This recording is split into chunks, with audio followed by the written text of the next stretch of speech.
Bonjour Françoise Grolet. Bonjour. Merci d'avoir accepté l'invitation du Républicain Lorrain, ici au cœur de notre rédaction à Voipy. En complément de notre journal et de nos éditions numériques, cette émission donne la parole à nos lecteurs, que nous avons sollicités dans nos colonnes et en ligne. C'est également l'occasion, 4 jours après le premier tour des municipales, de faire un bilan de la campagne, de votre campagne. C'est donc une triangulaire que les électeurs messins auront à arbitrer au second tour. Vous étiez arrivé, je le rappelle, dimanche dernier, sur la 3e marche du podium avec 21,31% des suffrages. Derrière le maire sortant Dominique Gros, crédité lui de 35,68% des suffrages, et Marie-Josie Merman à 34,24%. Ce portrait, pour commencer, que vous a consacré mercredi le Républicain Lorrain, c'est une force tranquille. Ose, dans cet article, votre collègue, le conseiller régional, Jean-Luc Melnouri, détournant un célèbre slogan, « En quoi n'êtes-vous pas une professionnelle de la politique comme vous le revendiquez ?» Parce que pour moi, la politique, c'est un choix, c'est une passion. C'est quelque chose que j'ai toujours voulu faire pour me tourner vers mes concitoyens depuis que je suis étudiante. Mais je n'ai pas fait des études dans ce but, je n'en ai pas fait un moyen de vivre. Et c'est en cela que je pense me distinguer des autres candidats, notamment à la mairie de Metz. Un peu plus loin, toujours dans ce même portrait, vous constatez qu'il n'y a plus cette appréhension de voter Front National. Diriez-vous, comme Florian Philippot, que le vote de protestation a laissé place au vote d'adhésion pour les idées du parti de Marine Le Pen à Metz, par exemple? Ah oui, tout à fait. Moi, je constate depuis que j'ai commencé cette campagne il y a 1 an qu'il y a vraiment une envie de la part des Messins de tourner la page d'un système qu'ils estiment ne pas les représenter et donc un espoir d'autre chose parce que les gens vivent mal, notre société se porte mal et beaucoup de nos concitoyens attendent que leurs envies soient prises en compte, que leurs besoins soient pris en compte. Ça n'est pas un vote de protestation, c'est vraiment l'envie d'autre chose. Première question d'une de nos lectrices sur les transports. Johanna voudrait savoir si Métis se développerait encore avec vous à l'hôtel de ville. Une nouvelle ligne Métis, alors là j'y suis totalement opposée parce que je pense que ce transport en commun était totalement disproportionné et démesuré par rapport à notre ville. Il a semé donc des difficultés sans nom sur son trajet, le temps des travaux qui ont été extrêmement pénalisants pour les commerçants, certains ne s'en sont pas remis. Et je pense qu'il fallait améliorer les transports, ça c'est évident, il fallait moderniser, les rendre plus sûrs, plus ponctuels, avec une plus grande amplitude horaire. Il ne fallait pas se lancer dans des travaux qui ont de toute façon été complètement démesurés. On est passé de 146 millions d'euros à 230 millions. Qui peut se permettre d'exploser une facture de cette façon? Théo, face à notre caméra, vous pose cette première question en vidéo. Que comptez-vous faire pour la circulation à Metz et par exemple le stationnement? Ça c'est une question qui ne m'étonne pas parce qu'elle est très prégnante dans cette campagne. Il y a d'énormes problèmes de stationnement à Metz. La ville a perdu des habitants, a perdu de son dynamisme économique.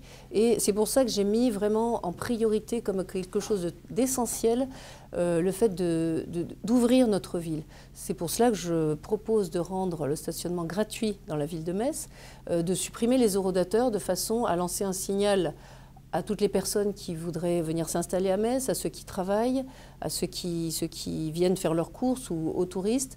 Dans notre ville, on peut se garer facilement dans les rues sans avoir à payer finalement une taxe supplémentaire. Donc nous voulons rendre le stationnement gratuit en voirie et également créer des parkings évidemment et garder des zones bleues là où c'est nécessaire. Hélène vous demande quelle serait votre première décision en cas de victoire dimanche soir au municipal.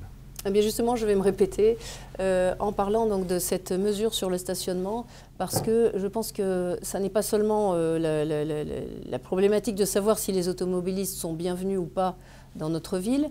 On sait qu'actuellement, ils ne le sont pas. On essaye par tous les moyens donc, de créer un périmètre où on ne peut plus rentrer facilement.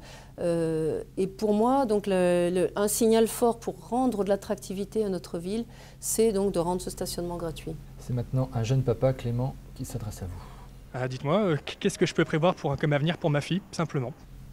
Ça, c'est une vaste question parce que l'avenir des enfants, mais il est déjà entre les mains de leurs parents et puis ensuite de ces enfants eux-mêmes. Par rapport aux équipements à Metz, par exemple. Oui, moi je pense qu'à Metz, il y a déjà pour les parents eu la grave décision donc, de la réforme des rythmes scolaires qui a compliqué énormément le quotidien des familles.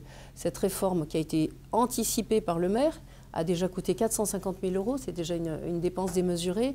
Elle a été menée dans la précipitation et aujourd'hui tous les parents se retrouvent confrontés à ce manque. Pour les enseignants aussi c'est difficile, les enfants sont fatigués, les associations périscolaires ont dû bricoler pour arriver à accueillir les enfants.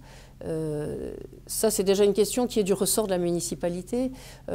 Pour la petite enfance, il y a des progrès à faire. Il n'y a pas eu de place de crèche quasiment de créer pendant un mandat, alors que c'est une demande récurrente. Il faut mieux organiser donc, le choix des modes de garde des enfants.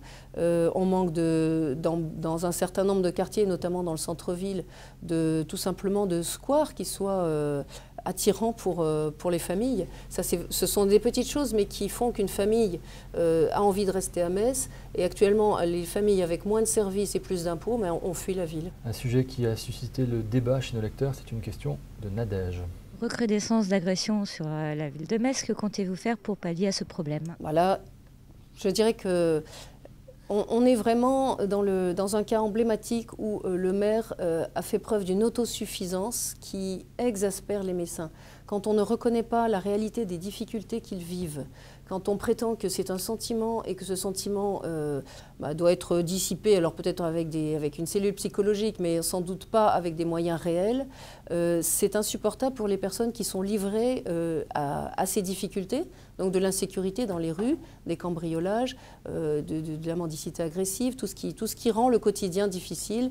Je l'ai entendu sans cesse pendant cette campagne et les mesures que je souhaite prendre pour répondre à cette auditrice sont de redonner à la police municipale un soutien, des moyens et la rendre en capacité d'assurer cette mission en complément de la police nationale.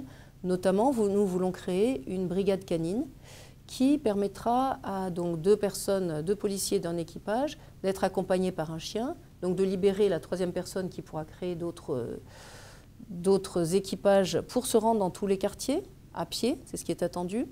Et cette brigade canine permettra de donner une plus grande assurance à la police municipale.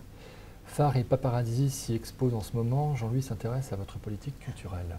Quelle est votre vision, votre stratégie pour le Centre Pompidou? Le Centre Pompidou, c'est pour moi une belle enveloppe, mais qui est à moitié vide la moitié du temps plutôt. Et beaucoup des touristes qui sont venus au début visiter le Centre Pompidou ont été satisfaits. Ceux qui sont venus après la première exposition qui était très prestigieuse, ont été régulièrement déçus et ont fait une mauvaise publicité. On perd des touristes. L'an dernier, on a perdu plus de 10 000 touristes à Metz. Les personnes qui font cette mauvaise publicité doivent être incitées à revenir vers le Centre Pompidou avec une autre politique. Parce que ceux qui ont décidé donc, de l'organisation de ce centre avec des expositions temporaires, qui ont décidé de ce format, sont, selon moi, pas très aptes à changer les choses, puisqu'ils ont pris ces décisions en connaissance de cause. Maintenant, on se rend compte qu'il faut une exposition semi-permanente pour faire venir un public plus régulier. Moi, je crois qu'il faut tout simplement attribuer une des 3 galeries, aux artistes lorrains. Créer une galerie lorraine qui redonnera un attrait au Centre Pompidou, déjà pour que les Messins se l'approprient et pour donner un espace d'exposition aux artistes, aux talents que nous avons en Lorraine, aux talents donc, de nos voisins, donc l'art transfrontalier également. Voilà une proposition. Et puis faire pression sur Paris, ce qui n'a pas été fait malgré les moyens, malgré le soutien de la ministre de la Culture actuelle. Le maire et les instances décisionnaires auraient dû depuis longtemps faire pression pour obtenir des œuvres de qualité. Parce que les gens ne se déplaceront pas si c'est pour voir des entassements de frigos, ou comme ça s'est produit un certain nombre de fois. Ce sera ma toute dernière question. Oui. Pourquoi feriez-vous, Françoise Grollet, un meilleur maire que vos concurrents en cas de victoire le 30 mars au soir? C'est une question classique. Je ne voudrais pas répondre avec prétention. Je vous dirais tout simplement que j'ai passé un an depuis le début de cette campagne, donc que j'ai engagé très tôt, à aller à la rencontre des Messins. C'est pourquoi les gens ne vont plus voter. On a à Metz un taux d'abstention qui est énorme et ça m'interpelle, on ne peut pas s'en satisfaire. Si les citoyens ne vont plus voter, c'est qu'ils ne se sentent plus représentés, ils ne se sentent plus écoutés. Et c'est ce que j'ai pratiqué pendant un an. J'ai voulu restaurer cette confiance en allant à la rencontre des gens et en les écoutant, non pas les assommer avec des programmes, des déclarations et de la langue de bois, mais diagnostiquer exactement ce qu'ils attendaient et recréer donc ce contact avec mes concitoyens. Voilà pourquoi je pense être un meilleur maire, parce que je veux que leur voix compte et je veux représenter leurs aspirations au lieu de prendre des décisions coûteuses et qui ne leur sont pas directement utiles.